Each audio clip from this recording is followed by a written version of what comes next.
C'est-à-dire que vous avez élu des gens, mais quand il faut décider, ils ne vont jamais faire ce qu'ils ont promis. C'est pour ça que je crois pas au programme politique. C'est la démagogie. Ce qu'on propose aux gens, une fois qu'on nous a fait, parfois, il y a des réalités qui nous obligent à faire ce qu'on a promis. Ouais, c'est une réalité politique. Mais les peuples ne doivent pas être pris en otage. Parce qu'Israël est aussi divisé, muselé. Vous avez des Juifs qui sont totalement opposés à ce que Netanyahou fait. Vous pensez à Isaac Rabin, c'est un Juif qui a voulu la paix, qui a été assassiné par des extrémistes. Donc, c'est un peuple qui a quelque chose d'extrêmement positif. Et moi, je dis sur ce plan-là, c'est un peuple qui devait nous inspirer. Là, je parle du côté positif avant de parler du côté obscur. C'est un peuple spécial. Tout à l'heure, demandez d'où vient sa puissance. Je crois que tous les peuples devaient se demander, mais attendez, d'où vient la puissance d'Israël? Est-ce qu'on peut copier? Aujourd'hui, on parle du panafricanisme, d'une manière ou d'une autre. Certains invoquent l'égyptologie. Les gens ont envie de dire, mais que nous reste-t-il de l'égyptologie? Avons-nous une traçabilité? Pouvons-nous nous identifier à des personnages de manière datée? Le peuple juif a une traçabilité. La preuve, c'est qu'ils ont un livre qui influence des milliards d'individus. La première influence du peuple juif, c'est ça, une influence spirituelle. On ne peut pas le nier. J'ai envie de dire que si les juifs n'existaient pas, je ne serais pas pasteur. Vous comprenez ça? C'est quelque chose de mystérieux. Sans sédictus pas, c'est un fait. Alors, un peuple qui a été élu et qui est convaincu de son élection, mais c'est un moteur de puissance. Le peuple juif ne fonctionne que par ce moteur de puissance. D'ailleurs, il y a un philosophe, je crois, Nietzsche. Ça qu'on dit le Dieu d'Israël, par exemple. Écoutez, oui, le Dieu d'Israël, on peut aussi dire le Dieu de notre Seigneur Jésus-Christ. Bon, là, c'est un débat théologique. On ne dit pas le Dieu du Cameroun, mais le Dieu d'Israël. Ça signifie quand même quelque chose. Ça, c'est quel Dieu? Que vous le vouliez ou pas, c'est un fait. C'est ça que je voulais qu'on parle de là. Que vous le vouliez ou pas, c'est un fait. Le Dieu d'Israël affecte des milliards de personnes. C'est un fait établi. Ouais. Maintenant, c'est un peuple qui a une puissance inspiré de sa culture, inspiré de ses livres, de sa philosophie. L'époque moderne est influencée par des philosophes juifs. Ces gens ont écrit dans tous les domaines. Il y a d'ailleurs quelqu'un comme Nietzsche, qui est un juif, dont la doctrine centrale est fondée sur le désir de puissance. Vous avez un juif, Nietzsche, un livre exceptionnel, le désir de puissance. Donc toute sa philosophie est basée sur le désir de puissance. Alors imaginez un peuple qui est inspiré par un désir de puissance. Mais vous ne pouvez pas contester ça. Pourquoi vous ne pouvez pas imiter cela? Il n'est pas contenable. Nos philosophes parlent de quoi? On ne peut pas le contenir. Nos universitaires parlent de quoi? La puissance d'un peuple, c'est d'abord sa philosophie. Vous comprenez? Donc, l'identité juive est telle que vraiment, écoutez, ces gens-là, mais c'est quelque chose d'exceptionnel. Ils disent qu'ils sont élus. Je crois qu'il y a quelque chose de divin. Maintenant, c'est un peuple qui a une mentalité d'alliance.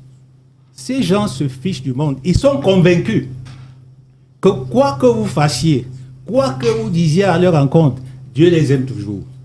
Je vous dis leur état d'esprit. Je ne dis pas si je suis d'accord ou pas. Vous comprenez? Mais une chose est sûre, à la fin, il y a un jugement. Ça, c'est clair et net. Il y a un jugement. Maintenant, on parlait dans cette profondeur. Et nous notons que le peuple juif, c'est un peuple de diaspora. Donc, la diaspora comme puissance d'une nation, c'est très important. Si vous voyez l'attitude de la diaspora juive, elle est totalement différente de la diaspora camerounaise africaine. Notre diaspora est partie, elle est partie pour de bon. Il n'y a aucune politique chez nous qui fait que nos diasporas soient comme un moteur de croissance. Il n'y en a pas. Mais les Juifs, ils sont une diaspora infiltrée à tous les niveaux de société dans le monde. Vous avez près de 7,5 millions de Juifs aux États-Unis, pratiquement la même quantité de Juifs en Israël. Donc vous avez moitié-moitié Israël, États-Unis. Vous avez, je crois, 400 combien de mille, près 500 000 Juifs en France, au Canada, en Angleterre, même en Afrique du Sud. Et partout où ces gens sont, ils sont au sommet. Les Juifs font ce qu'on appelle les Sanaïm. C'est quoi les Sanaïm? Les Sanaïm sont presque des agents du Mossad. Dans toutes les structures organisationnelles de cette planète, ils sont là-bas. C'est-à-dire qu'aux Nations Unies, vous avez les Sanaïm. Alors, pourquoi vous êtes étonné quand ça bloque aux Nations Unies? Mais ce sont les Sanaïm juifs qui sont là-bas. Ça y anime. Ça y anime. C'est eux qui sont là-bas. C'est des gens, comme disait le président tout à l'heure, c'est un peuple organisé. Vu leur histoire, ces gens se sont assis, ils ont conçu un plan, c'était ça le sionisme. Que notre seul moyen de survie, c'est de nous organiser pour être dans tous les pays, dispersons-nous et nous allons cotiser pour que chacun soit au sommet. C'est comme ça qu'on va diriger le monde. Vous parlez des finances, ils tiennent les finances. Qu'est-ce qui soumet les pétromonarchies aujourd'hui? Mais c'est le dollar des Juifs. Le dollar appartient d'abord aux Juifs, messieurs. Vous savez combien de Juifs s'est animé à la Maison Blanche? Vous savez combien à BlackRock qui est propriétaire? Vous savez combien à la Banque mondiale? Vous savez combien de députés juifs? On a choisi 60 députés israéliens en France. Mais qu'est-ce que vous allez faire?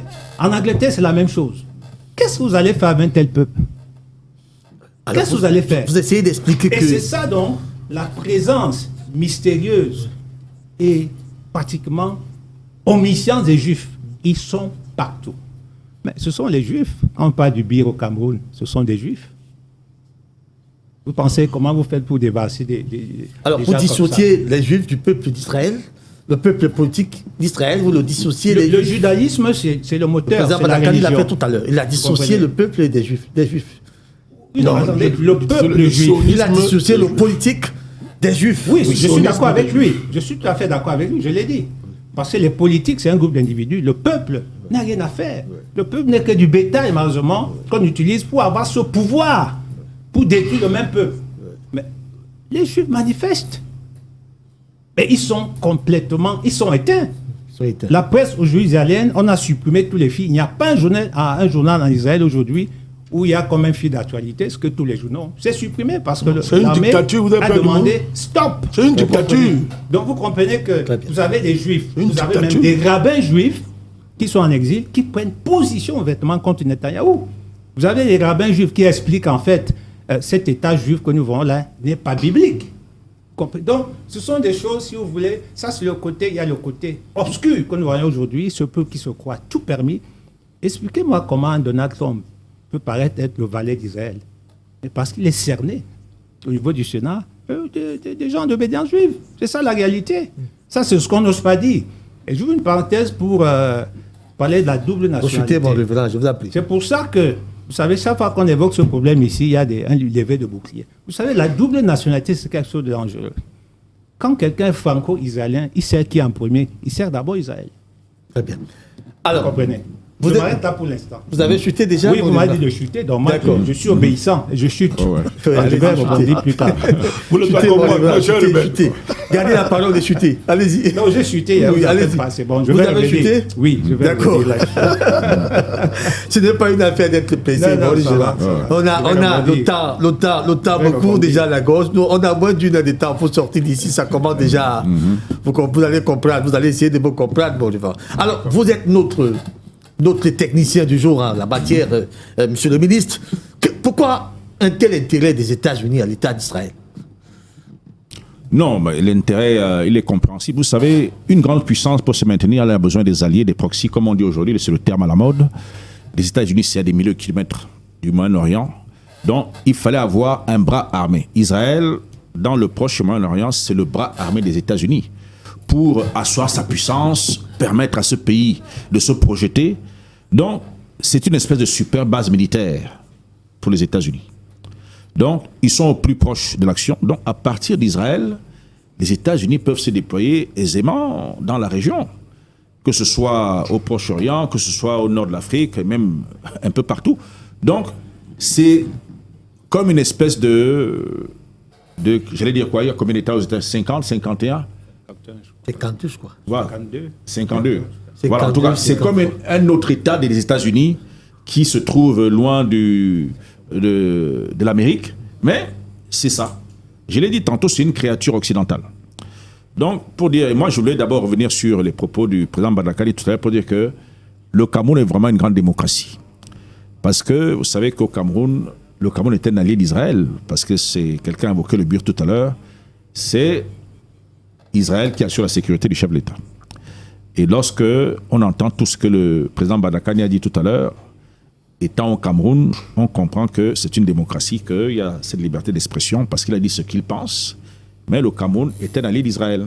C'est juste une parenthèse, hein. Voilà, donc c'était pour préciser. Attendez pas sur le Cameroun. Voilà. Donc c'était pour préciser que nous sommes à la télévision camerounaise, et moi je suis diplomate, donc il faut que je précise, qu'on ne dise pas que j'ai laissé dire des choses qui s'exprimaient librement. Donc, Pour dire que Israël, donc, on a parlé de l'organisation et on a parlé de la science. Du moins, on évoque la science. Vous savez, le père de la bombe atomique, c'était un juif, Einstein, qui venait de l'Allemagne, était un juif. Donc, les juifs, ils ont vraiment beaucoup d'atouts, ils sont très organisés, ils sont partout dans le monde. Et leur intelligence a été un grand atout pour eux, pour leur permettre d'infiltrer ou d'asseoir tous les domaines de la vie. Donc, voilà un autre intérêt pour les Américains qui fait que dans le domaine de la science et de la technologie, on a encore besoin d'eux. On a évoqué la finance tout à l'heure, mais je parle aussi du domaine scientifique. Les grands progrès scientifiques dans le monde, que ce soit dans le domaine de l'armement, en médecine, et même dans d'autres aspects, c'est l'informatique, dans l'aviation, c'est les Juifs. Ils sont partout. Donc, je crois qu'il y a cet intérêt-là pour les Américains. Ce qui fait leur influence, qui fait en sorte que plusieurs États s'en méfient? Non, j'ai dit les gens se méfient d'Israël parce que Israël a derrière lui des superpuissances. Israël tout seul ne fait peur à personne. Non, Israël, il faut être honnête.